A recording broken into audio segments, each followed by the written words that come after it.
Hi guys, this is withoutruleoflaw.com coming at you with a knife review. Well, actually the first knife review in a series of 2 and 3 videos in total. What I am going to do is show you like 2 cool knives that I recently purchased. Well, actually one of them is not my knife, but it's intended for a friend of mine who ordered it, and I just took it with me when I returned from my trip to the US. And one knife that is mine, namely the SOG or SOG Spec-Elite, I don't know if you can see it, Spec-Elite II. The other knife, as you can see by the box, is a Columbia River Knife and Tool, or CRKT, and it is the M2114 Special Forces. This is the knife that my friend bought, and I'm bringing it to him as soon as I can, and after making my review and everything. But we'll start off with the SOG or SOG Spec-Elite II. So this is part 1 in 3 parts. The third part I'll square off both knives against each other so you can see how they compare, in my opinion, with their purpose of use, size, weight, steel, blade shape, deployment, clip design, ergonomics, durability, things like that. So let's start off with the SOG. By the way, both knives are marketed as obviously large tactical folding knives. What I mean with tactical is that they are intended for self-defense, or in the case of the CRKT, even combat knife, at least according to CRKT.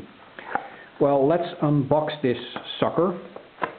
As you can see, the box is run-of-the-mill cardboard, has like a little pamphlet in there as well about SOG knives, nothing special there, which is a little bit of a letdown, I think, but who cares, you'll probably unbox it and never use the box again.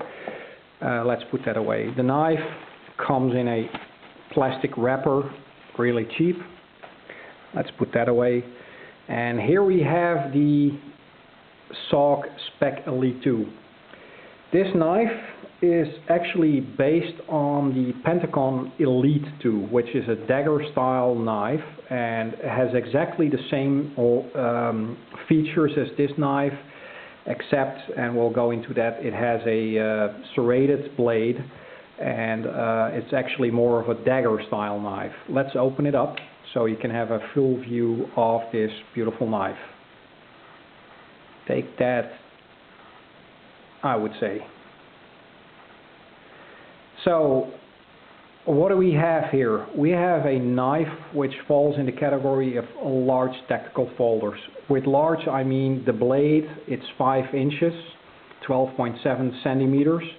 The overall length, including the handle, is 10.57 inches, which is 27.3 centimeters if you're European. The weight of the knife is 7.1 ounce, which is 201 grams, which is about 1/4 of a kilo. So it's not that terribly heavy. The steel is VG10 as of 2008. Before 2008, this model came in AUS 8 steel.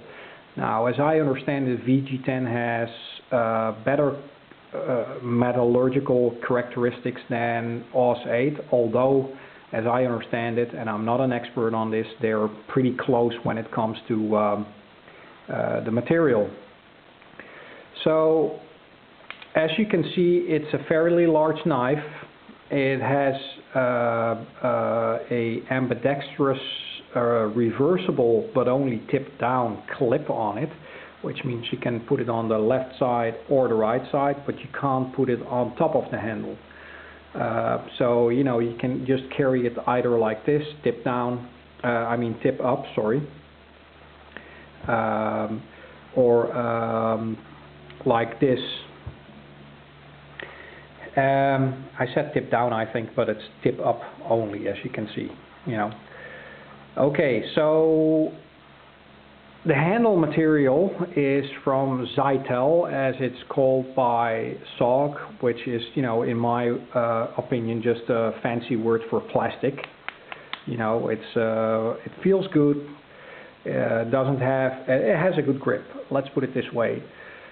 Opening the knife, you have these thumb studs right here, and it's really, really, really easy to open up the knife. You just go like this. And closing the knife, you'll need to attenuate this little notch right here, or knob, or whatever you want to call it.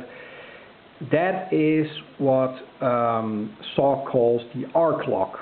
The arc lock is a mechanism for locking the knife that they invented themselves. As you can see, it's not a liner lock. So the whole weight of the knife and the whole locking mechanism comes down to this little mechanism right here. If you look at the website, you'll see how it works, but basically that's all that keeps the knife from folding back. Now, the good thing about it is that opening the knife and closing the knife is easy like this. I'm doing it in a little bit awkward position because of the way my camera is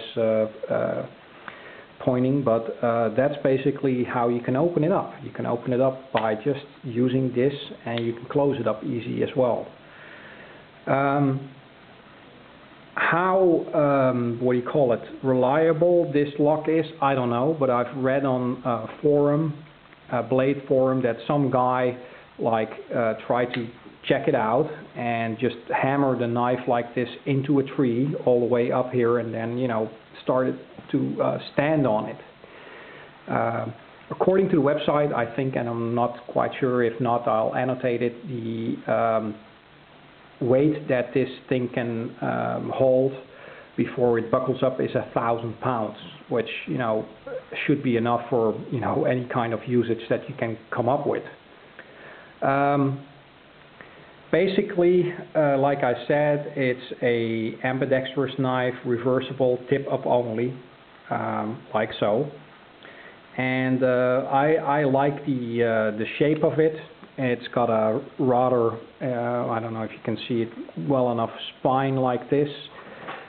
Size comparison, if you want to know what it looks like, I have a recently reviewed knife by myself, which is the the Wenger New Ranger. I'll annotate that as well. And as you can see, this is like a completely different approach to a knife. This makes the Wenger, which is a pretty good knife as well, look like a small knife.